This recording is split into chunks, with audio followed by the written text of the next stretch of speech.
ఉద్యోగం ఇప్పిస్తామని మోసం చేసిన వారిపై చర్యలు తీసుకోవాలని కాకినాడ జిల్లా చిత్రాడ గ్రామానికి చెందిన మూనూరు అరుణకుమారి దుర్గాప్రసాద్ కోరారు.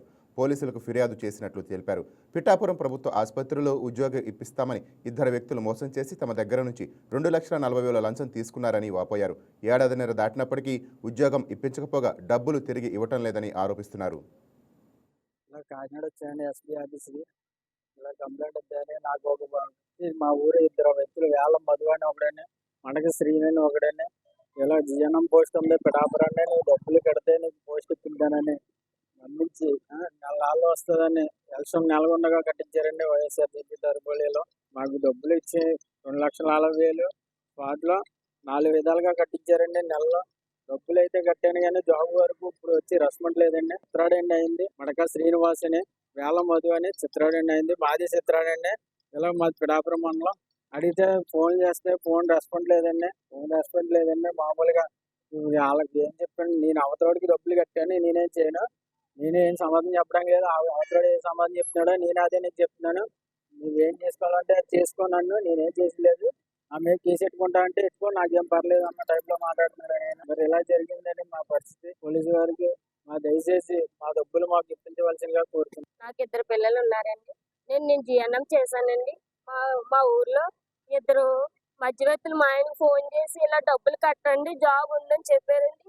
చెప్తే ఇలా ఫోన్లే మా హస్బెండ్ చదువుకోలేదని నన్ను చదివించాను కదా అనేసి నాకు జాబ్ ఇస్తే పర్లేదు పిల్లలు ఉన్నారు కానీ ఉద్దేశంతో నన్ను ఇలాగ చేశారండి.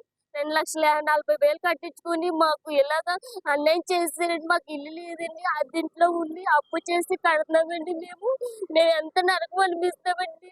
ప్రెస్ వాళ్ళు, జిల్లా కలెక్టర్ గారు, ఎస్పీ గారు మాకు దయించి మా డబ్బులు మాకు వచ్చేలాగా మమ్మల్ని సహకరించండి. నమస్కారం. మాది చిత్రాడండి.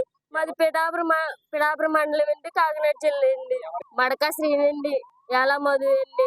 గవర్నమెంట్ జాబ్ ఇస్తాము పిఠాపురాన్ని జిఎన్ఎం చదువుకున్నావు కదా అనేసి ఇచ్చారండి.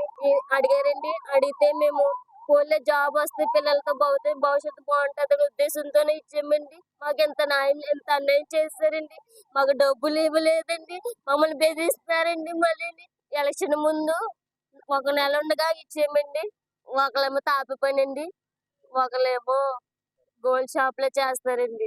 మా ఊరండి. 2 మధ్యవర్తులు కూడా మా ఊరే. వైఎస్ఆర్ జీపీ ఏదో నాముంటారండి. అందులో అడిగామండి. ఎన్నాళ్ళు మమ్మల్ని బెదిరిస్తున్నారండి. మా రికార్డింగ్ కూడా ఉంది వాళ్ళది. అంతలా మాట్లాడినా కానీ మీరు ఎవరికి చెప్పుకుంటారో చెప్పుకోండి అనేసి కూడా అన్నారండి. మాకు డబ్బులు ఇవ్వలేదండి. మేము అది ఇంట్లో ఉంటున్నాం. మేము చాలా పిల్లలతో హాయ్ వ్యూయర్స్, ఈ వీడియో మీకు నచ్చినట్లయితే లైక్ కొట్టి షేర్ చేసి వైకే టీవీని సబ్స్క్రైబ్ చేసుకోండి.